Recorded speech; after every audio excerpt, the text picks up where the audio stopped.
It's been a week, my queen, the Changeling said. There has been no change at all. I fear we shall all die.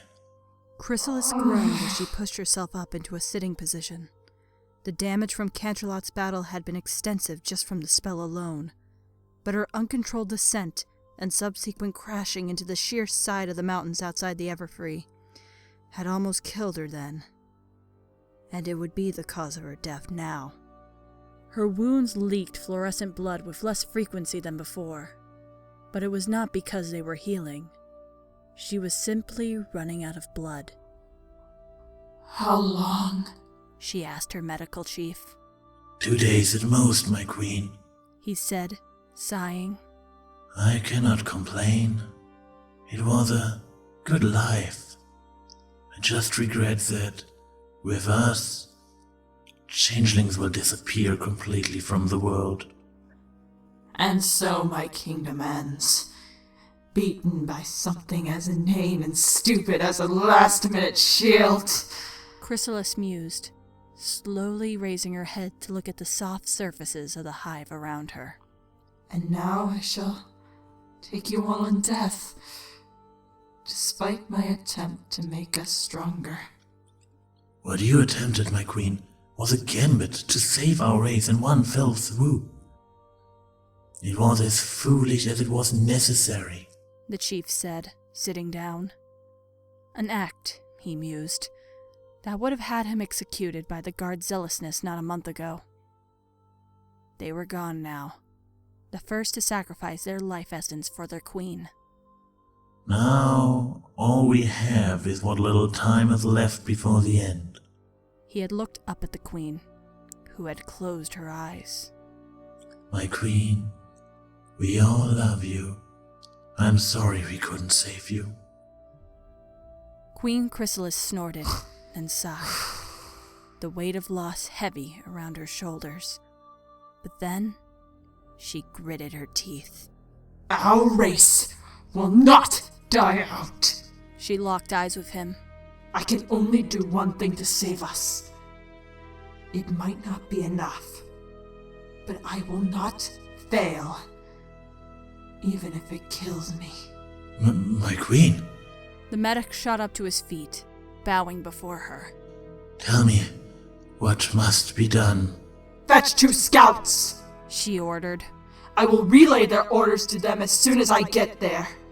I need to plan. This time, there is no room for error. It will be done, my queen.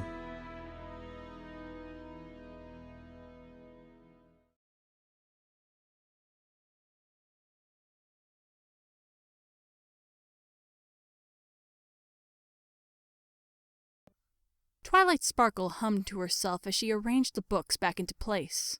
Okay, that's shelf number 5 done, Spike. Shelf number 5, done! Spike repeated, ticking the box next to it. He lowered the list. Hey, Twilight, I know you organized this whole Ponyville's Book Day fair, but why are we rearranging the shelves now? I mean, it won't even start until next week. Because Twilight rolled her eyes, levitating another set of books. we want to have this done and out of the way before it starts. It has to be in order. But that's my point! Spike argued, picking up a tower of books and taking them to Twilight. Why do this when they'll come in, mess everything up even worse than before, and then leave with a book? Wouldn't it be easier to just let them take their books and organize less of them? Spike! Twilight's retort was interrupted by a knock at the door. Hold on, I'll get this. You keep organizing that, okay? Twilight cantered up to the door to the library and opened it. I'm sorry, I'm afraid we're going through... Girls! What can I do for you? She stepped back, allowing Fluttershy and Rainbow Dash to step in. The pair looked around the library in confusion. Why is there a library inside a tree? Rainbow Dash asked, cringing when Twilight looked her way. Not that you have to answer, you know, if you don't want to. Who cares? Fluttershy shrugged. I think it's kind of cool. Hey, awesome! A book on herbology. It's the first edition of Supernaturals. Check it out! Twilight frowned. Girls, are you okay? You sound, well, different. Rainbow Dash scraped the floor with her hoof, shying away from Twilight's scrutiny. What do you mean? We're acting like normal, right? I'm just a little old Applejack, and she's... Rainbow Dash? Fluttershy interrupted. And she knows who we are. We've been friends for ages. Oh, right. Rainbow Dash cringed. Sorry. Please, don't hurt me. Twilight looked from one to the others. Wait, no. She pointed at Rainbow Dash. You're Rainbow Dash, not Applejack. She pointed at Fluttershy. And she is Fluttershy, not Rainbow Dash. The two Pegasi blinked and looked at each other. Oh. Twilight looked from one to the other. Okay, girls, spill. What's happening? Do the Cutemar Crusaders mix another potion? The two Pegasi once again looked at each other. Say, Twilight? Fluttershy raised an eyebrow. Is that book on fire? Eyes widening, Twilight turned around to where her friend was pointing. What? Wait, no, there's no burning book! She felt something smash into the back of her head, and everything went dark.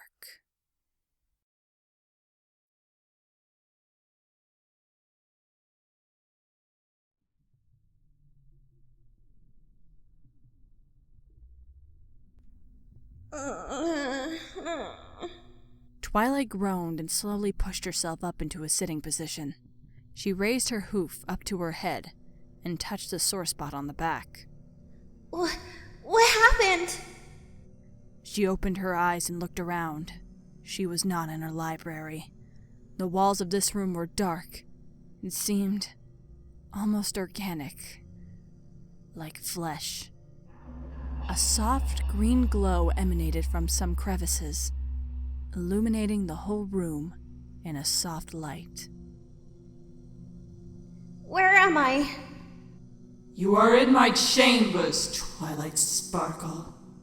A familiar, tired voice said. Pain quickly forgotten, Twilight was on her hooves immediately, facing the large outcropping where the familiar figure of Queen Chrysalis lay, looking at her with an inscrutable expression. Chrysalis! Twilight growled. What have you done to me? Why did you bring me here? I promise you, whatever you have planned, we'll stop it. I'm dying. Chrysalis deadpanned. And so is every changeling in the hive. Thanks to you, your babysitter, and your brother. Wait, what? Twilight stared at the queen, only now noticing the wounds on her body. Is that from... Chrysalis nodded. From the wedding. She said, noticing the mayor's guilty look. You did what you had to do to protect your own. She shrugged. What's the use in feeling guilty about it now? You won. We lost. The end. Twilight cringed. That doesn't mean I want you all to die! Chrysalis chuckled. Well, you are. Those are the consequences of defending yourselves. What did you expect to happen? Did you think we had no reason to attack? You are such a child, Sparkle. So, now what? Twilight asked, trying to remain calm. Am I here to provide your revenge against my brother? Now I face the consequences of my failure. Chrysalis spat, glaring at Twilight. Without you, there will be no more changelings. After what you did, why would I help you? Twilight shook her head. I can't believe you would ask me for help. You almost destroyed my brother's life. Chrysalis laughed. Luna or Celestia would have been better choices. but I have not the strength to face them. You, on the other hoof, are extremely powerful, but I can still deal with you easily. Twilight took a step back as Chrysalis slowly stood. What are you gonna do to me? Changelings feed on love. Chrysalis said, ignoring Twilight's question. We nourish from it, and we try to cultivate it as much as we can. A changeling is, arguably, the most loving creature of all. She smirked and walked over to the side of her room, looking over to Twilight. Our love knows no bounds, which is why I could not love your brother, or any pony for that matter. She rolled her eyes. Not that I would want to, but I can only love another changeling. We can feed from the love of others, but we cannot return it to them. We are selfish and generous at the same time. A paradigm of opposing forces existing in one being. My mission as queen is to ensure we can love, that we can share what we absorb from others. Her eyes flashed. And grow strong. But how does that relate to what you did in Canterlot? Twilight asked, intrigued, despite her reservations. Surely you could only harvest hate and fear from all of us, had you won. Chrysalis smiled. You'll understand soon, Twilight. Once I am gone, and my hive dies with me, you will understand. Twilight winced. Isn't there something we could do? I could write to Princess Celestia. No! Chrysalis interrupted, glaring at the unicorn. I would never accept kindness from that hag! She has nothing but hate for the changelings. Twilight's eyes opened wide. What are you gonna do? I'm going to make you the new queen. Chrysalis said. May you reign more wisely your own hive than I did with mine. She added, bitterly. But I'm not a changeling. Twilight's words were cut off as Chrysalis leaned in and kissed her full in the lips. Her brain froze as the surprisingly caring act drew her in. She felt it. There was so much love there. And then she knew. It wasn't Chrysalis's love she felt. It was Chrysalis's subjects' love for their queen, as they gave up everything they were, one by one, to feed that love into her. She could feel each life snuff out into a blast of pure, unadulterated love that was siphoned through Chrysalis, straight into her. All through the hive, one by one, 1,000 changelings stopped what they were doing and looked at each other, before smiling softly or nodding in goodbye. Then one would burst into a brief moment of light, before the empty exoskeleton would collapse lifelessly onto the floor. Then another. Then another. And Twilight felt it all. Each life, each love, each hope and dream. 1,000 lives funneled into love, then absorbed into her soul. Her body could not take it. She shook and groaned in pain and ecstasy. She felt all that, and then, as it happened and overwhelmed her, she felt herself change. She felt lighter, and yet stronger. She felt alive as her muscles stretched and she grew. She felt a brief, stabbing pain behind her shoulders as wings unfolded, a curiously tingly feeling as Chintan armor replaced soft fur. She leaned in, eager for more love, and life, and energy, wanting so bad to feel Chrysalis's own love, and love her in return. Her horn grew and twisted, and became as sharp as a sword. Her magic curled and bubbled within her, mixing with life-giving energy, flowing within her in ways it had never done before. When the last life was through, both changelings opened their mouths slightly and slowly parted, almost reluctant to do so. The greatest gift from a changeling queen Chrysalis whispered. is to give love back. But the greatest tragedy of that gift is that she can only give it back to changelings. Twilight stood as tall as Chrysalis did, her chitin armor a deep, dark purple. Her wings were full, lacking the holes that Chrysalis had. Like other changelings, her hooves and forelegs had small holes in them, and although she can barely see it, her horn had taken the jagged appearance of Chrysalis's own. She felt overwhelmed, to the point that her changes were just a second thought. All of that. Is that something you feel all the time? Chrysalis chuckled, eyes flashing for a second. Not constantly. We share a link, but it's not deep enough to have us feel everything the other does. As time goes on, you will feel the need to love and to be loved in return. That is when you must start your hive. But how do I do that?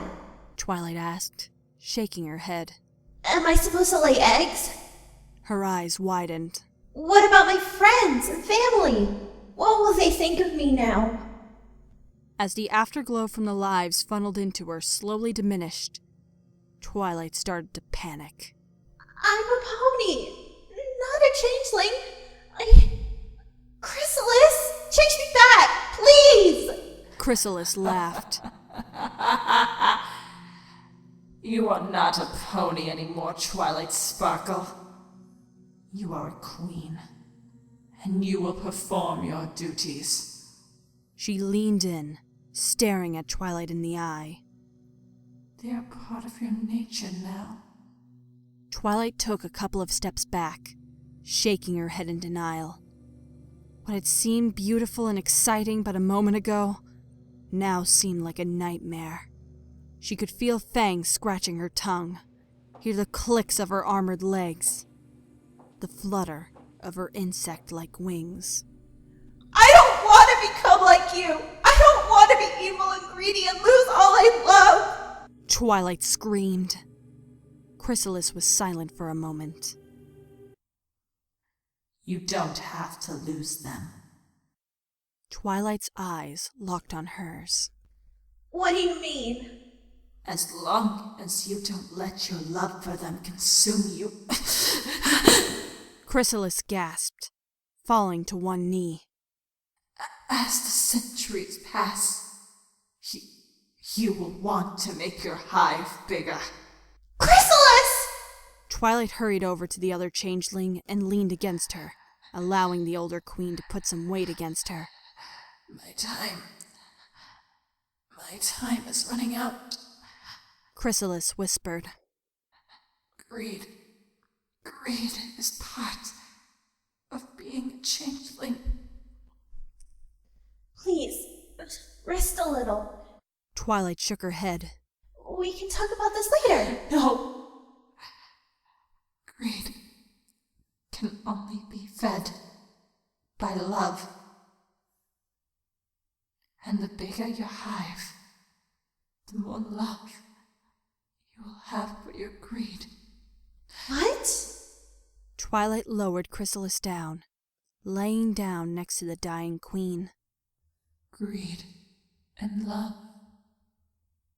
Chrysalis said, leaning her head on her forehooves. You will want love, but only for your subjects. Your hive can give you the love you want. Love of others outside the hive is alluring, addictive, and will ultimately doom you.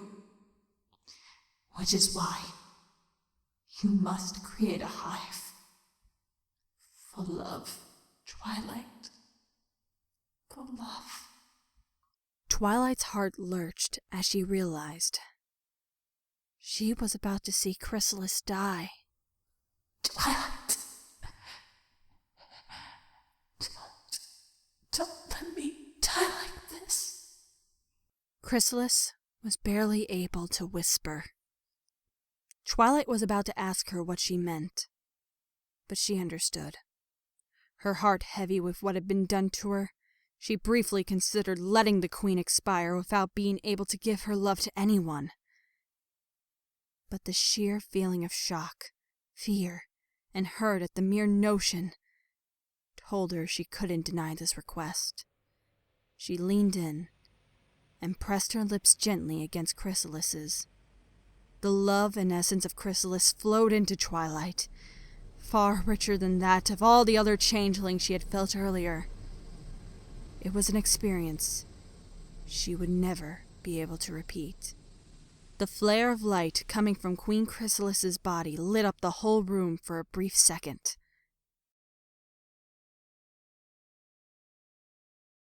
When Twilight pulled back, only an empty husk remained of the former queen of the changelings.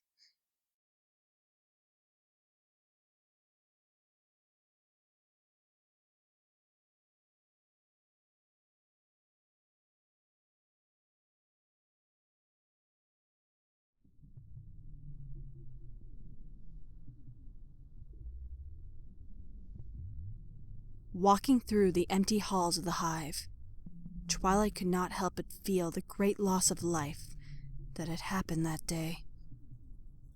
All to feed her. Already the organic feel to the walls was starting to fade, as if the changelings had been feeding love to the structure itself. And now that it had all gone to her, it was beginning to wilt. What am I gonna do? Twilight sighed, continuing her slow trek in search of the exit. They gave their lives and their love to me. She shivered. It was delicious. She stopped, letting the feel of the love-fueled energy crawl inside of her. She gasped. It's like nothing I've ever felt before. It's sublime. She whispered as she slowly started walking again. It's no wonder Chrysalis went mad when she felt the love of my brother for Cadence. She stopped once more, shuddering visibly and almost salivating at the thought of that love coursing through her veins. Twilight, get a handle on yourself. She snapped, shaking her head. Think of later. What are you going to do right now? That is what's important. She paused. Is love the only thing I can eat? She wondered, and once more, her instincts answered. No, you can consume food, even meat. But while it might satisfy your hunger, you will not nourish from it. What am I going to do? I can't even find my way out of this stupid hive! She roared. A voice echoed from the halls ahead. Eyes widening, Twilight turned to look at the hall she had just passed. She could hear galloping hooves. Oh no, what am I going to tell them? What's going to happen when they see me? She closed her eyes. I'm Twilight. They'll know me. I'm Twilight Sparkle, element of magic, student to Princess Celestia. She could feel her heart beating harder. I'm Twilight Sparkle, friend and sister to Spike the Dragon. Twilight Sparkle, student, friend, sister, queen. Twilight! Her eyes snapped open in time to see Applejack tackle her into a hug. I thought I'd heard y'all. Twilight! I'm so glad you're okay, dearie. Rarity sighed in relief, nuzzling her. Oh my goodness, Twilight! Fluttershy looked around nervously. I'm so glad we found you. Yeah, I knew you would be fine. Rainbow Dash grinned, patting Twilight's back. We found Twilight! We found Twilight! Pinkie Pie sang, prancing around them. The power of their love struck her in an almost physical blow. She staggered back, shaking her head as her heart beat powerfully. It felt like she was being fed molten chocolate from a never-ending fountain. She felt alive and happy and giddy and sexy and she needed to step back. She needed to breathe. I'm okay, girls. I'm just feeling claustrophobic. I've been here a few hours and there's no sign of the exit. Easy, girl. Applejack soothed, looking at her worriedly. We know the way out. I just hope we don't have to fight them stupid changelings to get out. They're not stupid. Twilight said. I beg your pardon? Applejack blinked. Twilight remembered the feeling. The joy. The hope. Memories that flashed past her as they dissipated into nothing. The love. She glared at her friend. They're not stupid, Applejack. Take it back. Whoa, girl, calm down. Applejack said, a bit unnerved. I spoke without thinking, all right? I ain't got nothing against them critters, other than they kidnapped y'all. Really, dear? We should go. We don't know when they'll come to get you. Rarity said, looking nervously around. They won't. Twilight sighed, looking at the hive as it died before her eyes. They're gone. All of them. Oh, my... Fluttershy gasped, eyes wide and brimming with tears. But... how? Chrysalis. Twilight fought to find words to explain. They were all tied to her by love. Without a queen, they cannot survive. Not for long, anyway. So you mean that Chrysalis is... Rainbow Dash's eyes were wide. Twilight sighed and lowered her head. Yeah, She sighed. she's gone. The group stood in silence for a moment, until Rarity spoke up. Girls, let's just go home. There's nothing here for us.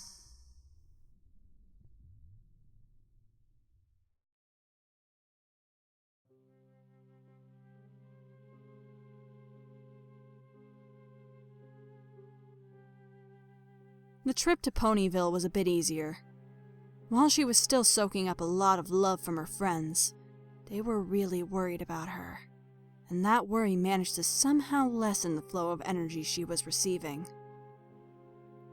She barely paid any attention to her surroundings until she finally stood in front of the library. She gazed at it thoughtfully. Before, she had thought of the living tree as cozy, but now it felt less alive than it should be. In her mind's eye, she covered every bit of the bark with organic material, like the one she had seen in the hive. Twilight smiled. Oh, glad you're home? Applejack chuckled. Twilight blushed a bit. Yeah, thank you, girls, but I need a rest. Her eyes widened. And I need to write to Princess Celestia. She needs to know what happened with the changelings. The others chuckled. You do that, Twi. Rainbow Dash nodded. Glad to see you go back into egghead mode so quickly. Twilight rolled her eyes. Thank you, Dash. No problem. Rainbow Dash grinned. Listen, I'll stop by later to get that new Daring Do book, alright? I have to go back to work for now. Twilight nodded and faced her friends. Thank you, girls. She smiled. I'll be okay for now, but I'll make sure to stop by and visit you later on. Nodding, the group turned around and left Twilight alone. She took a deep breath and walked into her library. She was the queen now. She needed. Twilight shook her head. I still have the love from earlier. I'm sure I can find a cure. She muttered as she closed the door behind her. The library was still a mess of books, but she didn't mind. She browsed the covers as she walked past them. No. I should Perhaps this one? She stopped and looked at the door. I don't want to give up on failing their love. She stood there, indecisive, staring at the books as her mind ran 1,000 miles an hour. Already, she can feel the stirrings of hunger. But it was strange. It was a want to give as much as she wanted to take. Could this be what Chrysalis was talking about? Twilight closed her eyes and shuddered. She needed a hive. She could not live like this. Not anymore. She slowly walked upstairs, although it felt unnatural, as if she should be going down. She forced herself into her room, where Spike was asleep in his small bed next to hers. Twilight smiled and laid down on the floor next to the sleeping dragon, careful not to wake him. She barely felt her disguise lift as she gazed lovingly at her assistant. What will you think of me, Spike? She wondered in a whisper. If you woke up and saw me like this, would you still be my number one assistant? Or would you simply run away? She sighed, her hoof stroking the baby dragon's head carefully. I really want you to be happy. Maybe I'll even find a way to let you feel how much I love you. You're a brother to me, just as much as shining armor. Twilight trailed off when she saw a green glow emanating from somewhere. Looking up, she realized her horn was alight with power. She watched, enthralled, as streams of energy flowed out and surrounded Spike, lifting him, still asleep in the air, until he was almost touching the ceiling. Slowly, the green energy swirled around him, becoming more solid, until he was inside some sort of green bubble, which slowly started to fill up with liquid. Twilight lifted a hoof before her instincts told her to be calm, that Spike would be okay. She watched with scholarly curiosity as the energy seemed to create some sort of sticky goo attached to the ceiling, then coated the sphere that contained Spike. Soon she could recognize it for what it was. It was the same thing that Chrysalis had put Celestia into. Some sort of sack. What was its purpose? Then it struck her. The hive. This is how she created a hive. More thoughts occurred to her. Had Chrysalis always been a changeling? Had she converted her family? Or even her entire nation? As those thoughts crossed her mind, she heard a knock on the library's door. She shook her head and looked at the clock. It was much later than she had thought. She quickly turned around, green flames licking her body, as she transformed back into Twilight Sparkle. Quickly closing the door to the room behind her, she galloped downstairs, just as Rainbow Dash stepped in. Oh, hey Twilight! The Pegasus grinned. You weren't answering, so I let myself in. Say, do you have that new Daring Do story you told me about? I'd wait until next week for the fair, but, well, I don't want any pony else snagging it. Twilight closed her eyes and took a deep breath as she felt her friend's love envelop her. She slowly let the air out and smiled at her friend. Sure, Rainbow Dash. I think I left it in the basement. Come on, I'll show it to you. Chrysalis was right. She didn't need to lose her friends. She just needed to create a hive.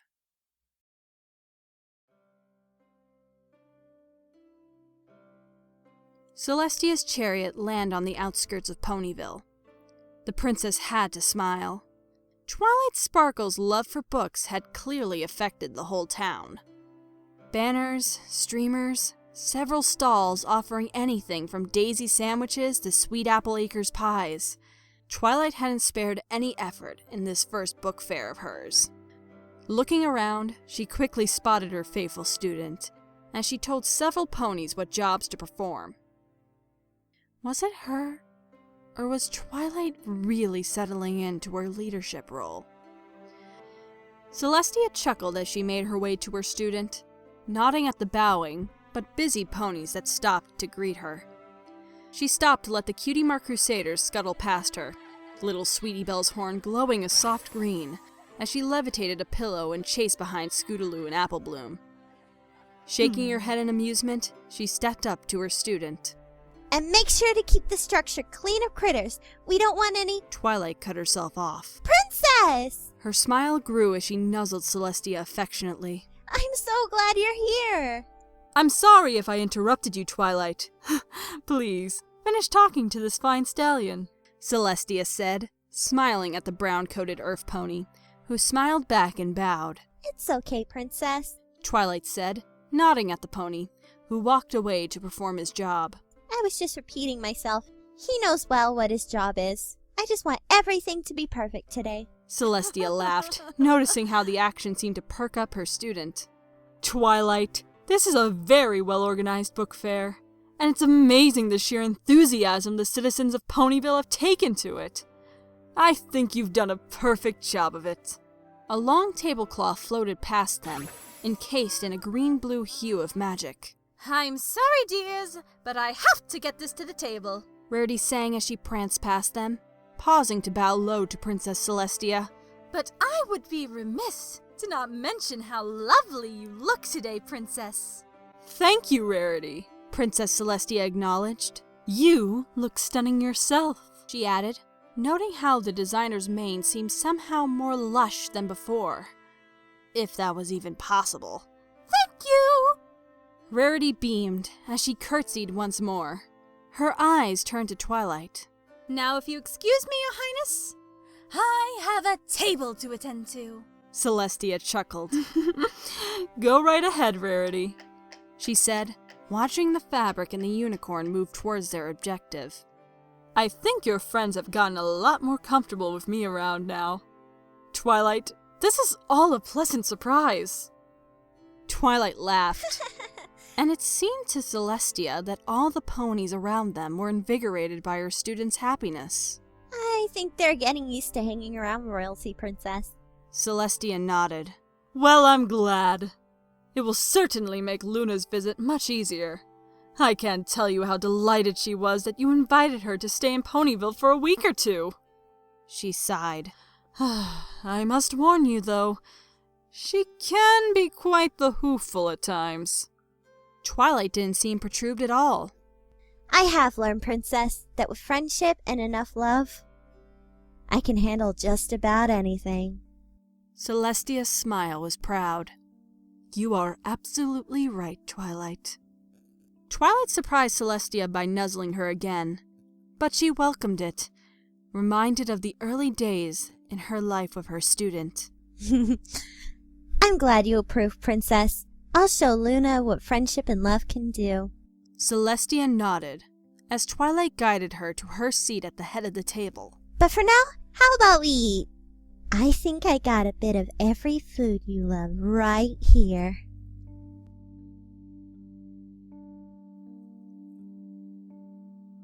That was The Changeling Queen by Wanderer D.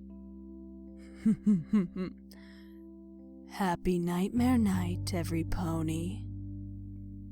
We love you all.